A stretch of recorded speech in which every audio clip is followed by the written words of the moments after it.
అందరికీ నమస్కారం. మీ వేణి యాదవ్. ఏంటంటే రైతు పడని కష్టం లేదు, రైతు చూడని నష్టము లేదు, రైతు చూడని చావు లేదు. మనకు అన్నం గురించి ఎదురు చూసే రోజు వస్తే తప్ప రైతు గురించి ఆలోచన అన్నది లేదు.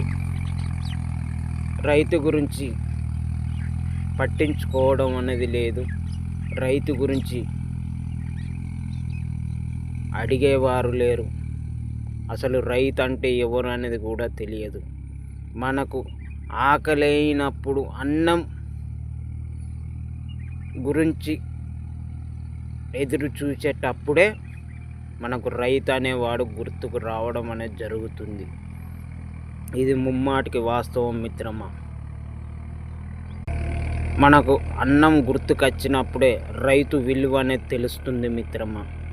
రైతు పండించే పంట గురించి ఆలోచించేటప్పుడు ఎంత కష్టపడతాడో, ఎంత ఇబ్బందులు పడి, ఎన్ని నష్టాలు వచ్చిన, కష్టాలు వచ్చిన, ఇబ్బందులు కలిగిన, బాధలు కలిగిన రైతును, నేలను మాత్రం విడవడం లేదు.